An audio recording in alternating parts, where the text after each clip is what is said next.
Québécoises, Québécois, mes chers et chers compatriotes, c'est votre bon roi qui vous parle.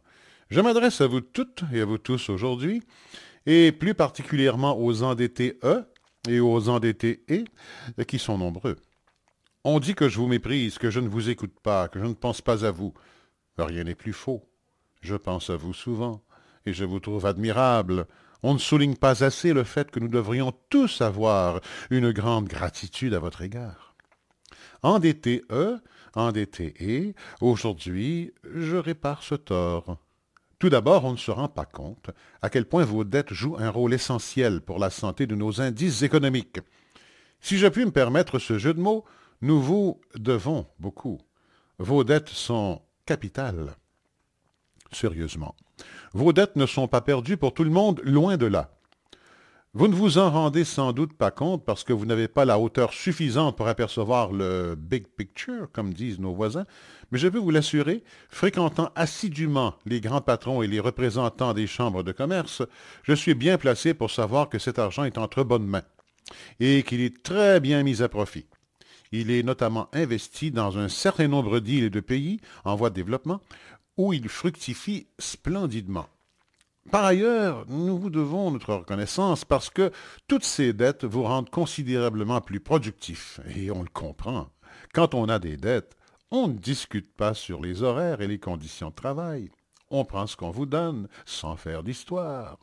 Et ça, c'est très bon pour notre économie, qui profite, grâce à vous, d'une force de travail prête à tout pour se faire aimer de ses employeurs, par exemple. Ce sont ces très belles valeurs que nourrit la dette. Le sens du sacrifice et du devoir, l'humilité, la modestie, l'abnégation, la conscience de sa place dans l'ordre des choses. Et que de cercles vertueux n'engendre-t-elle pas? Endetté jusqu'au cou par vos études, vos prêts immobiliers, vos prêts automobiles, vous travaillez comme des forcenés jusqu'à ne plus voir votre famille ou vos amis, jusqu'à vous oublier vous-même. Alors vous culpabilisez, alors vous êtes frustré et vous déchaînez cette frustration dans tous les superbes produits de consommation que l'on vous tend, comme autant d'échappatoires, comme autant de solutions à votre souffrance. Et dans le peu de temps libre que vous avez, vous dépensez, et vous augmentez ainsi votre dette. Du coup, vous devez travailler encore plus, et vous voyez encore moins vos proches, et vous êtes encore plus frustré. Et de nouveaux produits merveilleux apparaissent qui promettent de résoudre encore mieux tous ces problèmes qui s'accumulent avec votre santé qui se détériore en plus, et vous achetez, et ainsi de suite. Ô étonnante farandole de la vie moderne, vers quelle contrée paradisiaque nous entraînes-tu?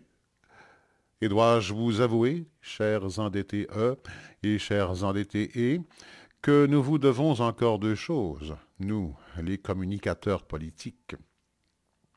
La première, c'est qu'avec toutes ces dettes que vous avez, dès que l'on mentionne une possible hausse de taxes pour soutenir telle ou telle frange de la population, par exemple, les étudiants ou les aînés, eh bien, vous sautez au créneau, vous vous mettez sur la défensive et vous applaudissez sans retenue des hausses de frais de service pour ces gens-là.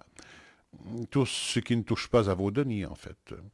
Et cela même si l'on pourrait très bien maintenir une bonne qualité de service sans augmenter les taxes, en gérant juste l'argent disponible de façon plus conforme à l'intérêt public. Mais ça non plus, vous n'y regardez pas de plus près quand on laisse planer l'ombre des hausses de taxes. La deuxième chose, c'est qu'avec tous ces gadgets que vous possédez, ou plutôt que vous croyez posséder, puisque c'est à crédit que vous vivez, eh bien, il est facile pour nous de dire que vous pouvez payer ces hausses de frais de service lorsqu'elles s'appliquent à vous. Vous semblez si riche, comment pouvez-vous refuser de faire un peu plus votre part pour des choses qui sont tout de même un peu plus essentielles que des biens superflus?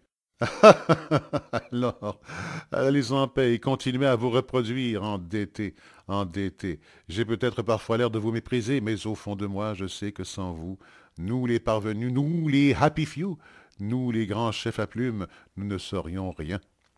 Mes chers et mes chers compatriotes, c'est tout pour aujourd'hui, mais restez connectés, d'autres pilules suivront.